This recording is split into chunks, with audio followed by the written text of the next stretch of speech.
उत्सव ये कोनो कार्यक्रम करे के मार्फत से ना एगो सहयोग के रूप में, एगो साथ के रूप में,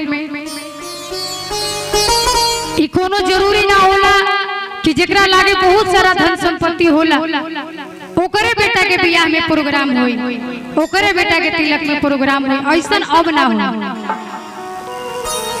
हमार जहाँ तक सोच बा, एगो समय रहे कि जब तक 1.5 लाख रुपया गिना के अकाउंट में चल रहा है तब से पुष्पा राणा के पाँव जोन बाऊ बहरी ना निकल थे। आज से मात्र 2 साल पहले की बात बता रहे हैं। लेकिन आज हमारे जो सिचुएशन, जो हम अपने मन में कुछ भाव लेके बदल चुके हैं कि अगर हमें कोई प्यार से अपने दरवाजे तक बुला दे कि नहीं मुझे आपकी जरूरत है, तो हमारे पास वो पैसा 10 लाख बराबर है और हम चले आते हैं। कोई तरीका से हमने कि एगो भाई के बेटा के तिलक, भतीजा के तिलक में आई बानी जाए, कोनो छोट मोट टूटी होई तो क्षमा चाह। काफी रात से जागत पानी जाए, समय बहुत कम बा।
या देवी सर्वभूतेषु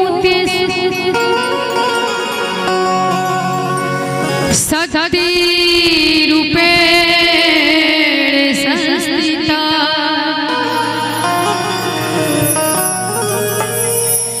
या देवी सर्वभूतेषु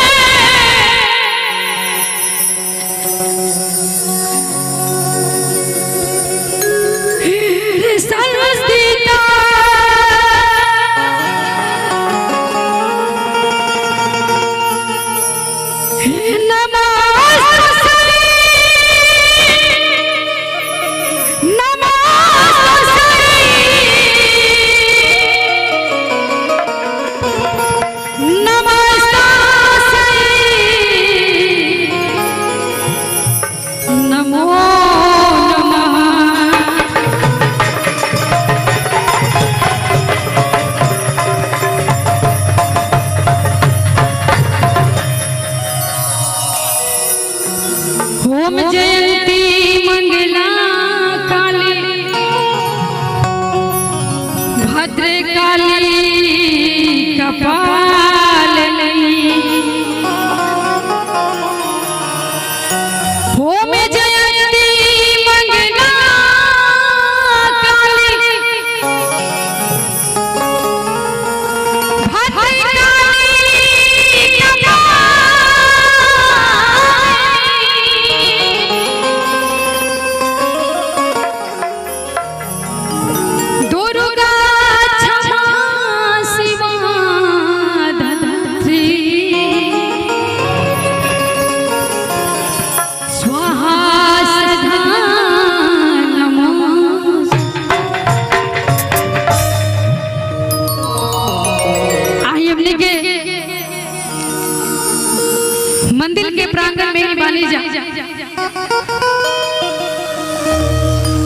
के प्रभु के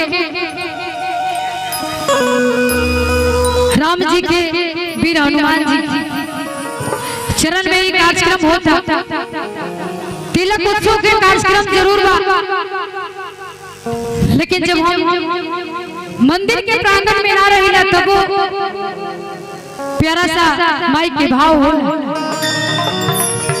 लेकिन हमने के मंदिर में बानी जाता एक के शब्द कहब, लेकिन सब कोई के कहब आई ओकरे बाद में हमने के कार्यक्रम के आगे बढ़ाई जाए। बड़ी प्यारा सा सम्मान हमारे तरफ से चरण स्पष्ट हमने के आदरणीय वीरेंद्र यादव जी के चरण में जे किरण म्यूजिक के मालिक बने। हमरा जीवन में हमरा लाइफ में हुआ के बहुत सारा सहयोग जिकरा आशीर्वाद से रुआ सब प्यार दुलार देने और आज हो मुक्त खड़ा करने वाले के अपने परिचय के मोहताज नहीं।